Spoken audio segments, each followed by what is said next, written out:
probably heard of the term spatial relativity so many times that you might wonder what the heck is this? Even if you are not interested in physics, you may also think, how does this affect our reality? And what does it really have to do with space, time, and velocity, all the things? Let's unveil the secrets of special relativity. No complex mathematical jargons, just pure intuition. So our first thing would be deriving some postulates. We'll use the original thoughts Einstein used when he was working in that clerk office or the patent office as a clerk. So what he thought is that imagine if you are moving in a car, I don't know if this is a car, here is you, and you have a tennis ball in your hand. This car is moving at a constant velocity of v. So what you are going to do is that throw this ball. First I have to clarify something, is that Newtonian relativity, or as we know Galilean relativity, tells us that you can't distinguish your frame with another frame if you are in constant velocity.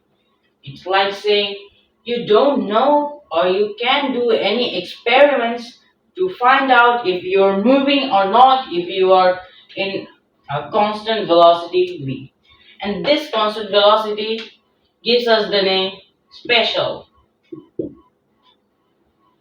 We are only talking about spatial cases here. If you generalize the idea, we get general relativity, which is outside the domain of today's video. So let's focus on this. This is a guy. He has a tennis ball in his hand and who's moving at a constant velocity of v. And he wants to throw this ball. He wants to disprove Galileo and Newton and all the other renowned physicists. He wants to prove that he can find out that he's moving. So if you throw this ball in the same velocity as this, at v, he's thinking that, this ball will be at rest from my frame of reference. Now I can argue that I am moving. As I'm moving in v velocity, this ball is also moving at v velocity, v minus v. So his ball's relativistic velocity will just be zero. Now he's disproving Newton, but that's not the case. You forgot about Newton's first law.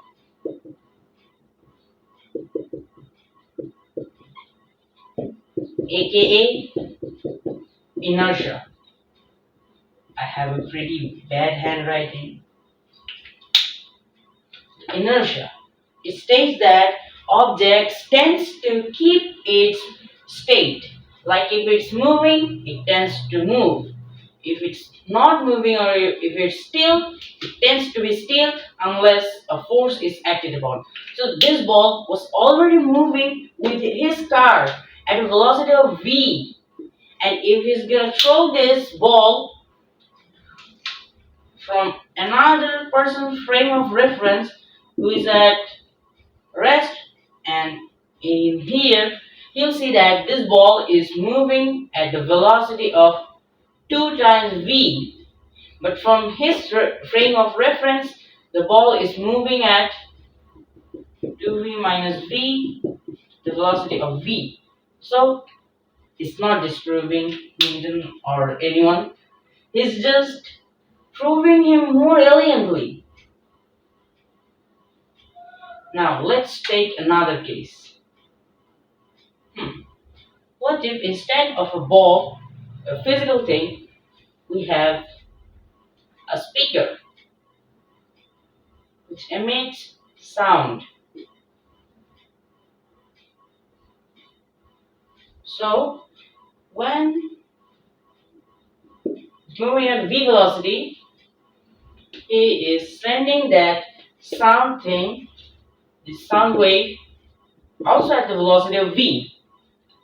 Now he will say that as it's free from inertia, you will see that the sound is at rest from his frame of reference. And we see this in jet planes. And this phenomenon is called a sonic boom. But now is it disproving Newton or Galileo, all the renowned physicists of this time? Not really. You can still argue that there's air, the medium of the sound wave, and that air is at rest. But from this guy's frame of reference, that air is moving backward at the velocity of v, or if we consider the direction, negative v. So if it's at v, v minus v is just 0. It's normal. But now he will argue that, another person can argue that this air here, this wind, is moving backward at the velocity of negative v. The sound can't go further than him. That is why he's seeing this sound wave as a rest object from his reference. Now, he still argues, hey, what if we remove that all the mediums? Now the sound wave is gone because it really needs a medium like water or anything else. So we failed this time. Now, this guy came up with a very clever trick. It's not using anything like those silly things. He's gonna use a torchlight. It's pretty much proof that light waves are electromagnetic waves. They don't need any medium. So now anyone can't argue that the medium is going backward, not the sound wave, not light wave. So what it is doing? Now this is moving at the velocity of c, and you'll see that this light is moving a little bit slow. He can move at the speed of light because it's too much for him. We don't really care about special relativity. We are assuming that we don't know anything about special relativity. So what you will see from his frame of reference, the light speed should be this. But now, is he disproving Newton or all the other physicists? Not exactly. Here comes the main thought of Einstein.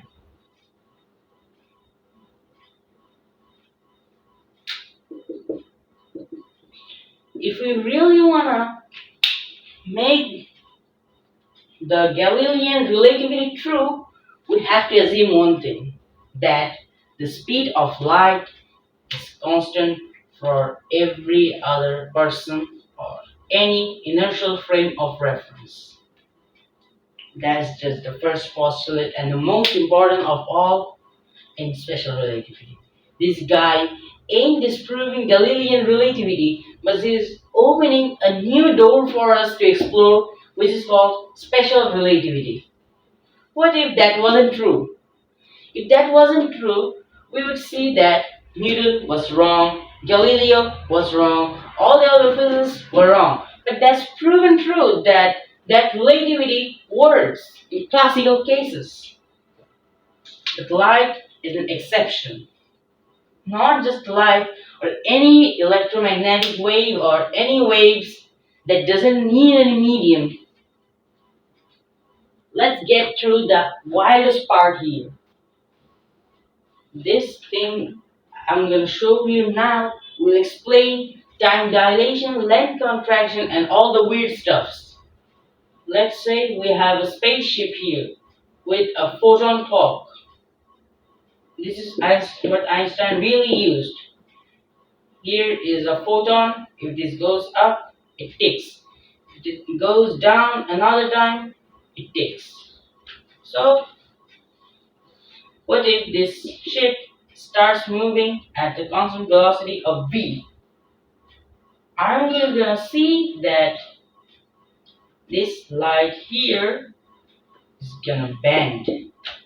From our perspective, this light is gonna take a curved path like this. Now it's taking a longer distance for him to pass. For it to pass.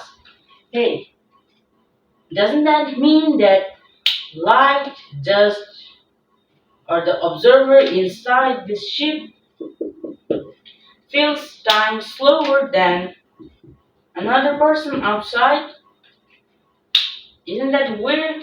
But that's how Einstein developed time dilation. This length here is observed by this person, which is the c times the time taken, time observed by this person, c t. And this here is c t dash. What's t dash? T dash is the time measured by this person here. And what's this distance? It's just the velocity of the ship times the time taken from the outside observer. Because this person inside won't be knowing that the ship is moving. Now, can we use the Pythagorean formula? Absolutely we can.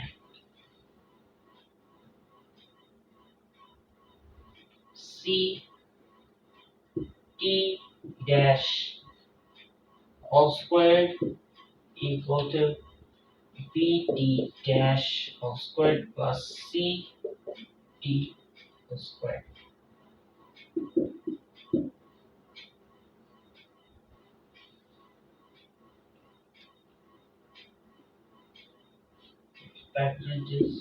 Get this out. C squared V squared t dash squared equals to C squared t squared. Now get this and this here. C squared t dash squared minus V squared t dash squared. C squared t squared. Hey, we can take this t dash squared in common. T dash squared plus times c squared minus v squared equals c squared t squared. Now we can build up the formula. I'm writing it here. Take this term here. C squared t squared, c squared minus v squared. Divide the c squared by this. I'm just going to take the square root here. What is it? T squared divided by this c and this c squared. C squared just going to give us 1 minus this v squared. It's going to give us v squared by c squared. And now t dash.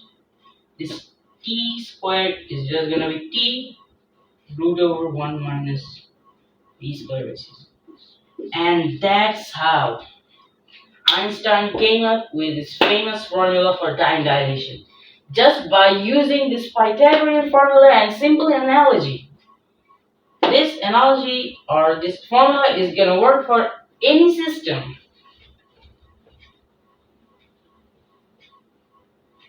Now, what can we do with it? We just derived one of the historic equations in all of physics. This revolutionized physics.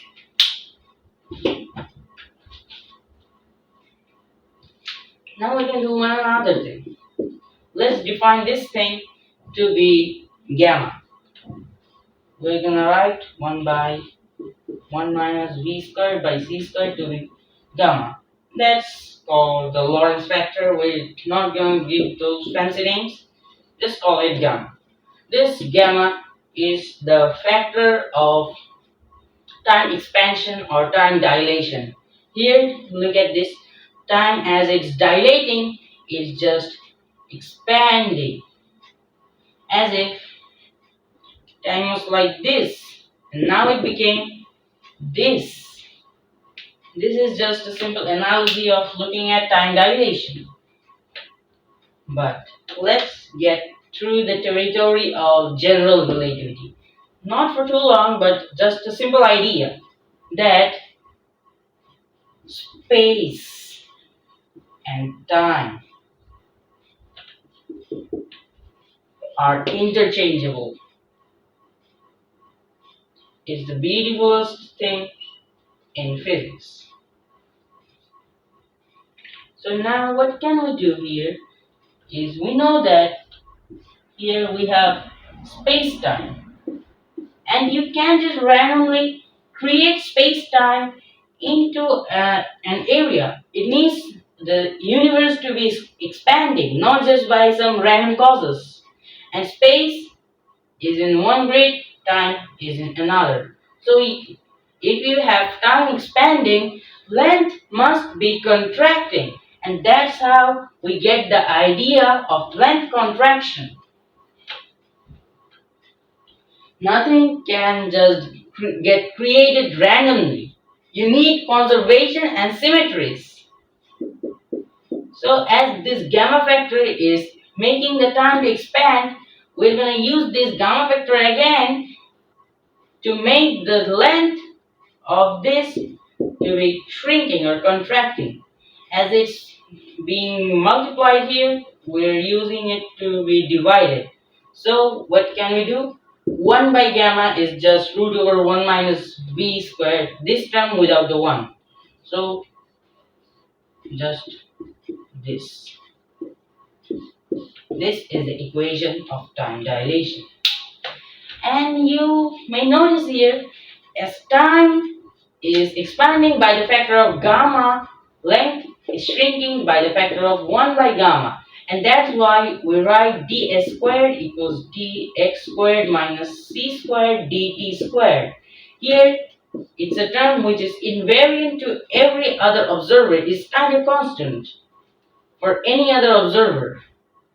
That's why we can write this equation. Don't get terrified by this. It's just the fancy way of writing this. And that's where the territory of special relativity begins. It doesn't end here. It also has many other applications in electromagnetism, general relativity, and all of physics.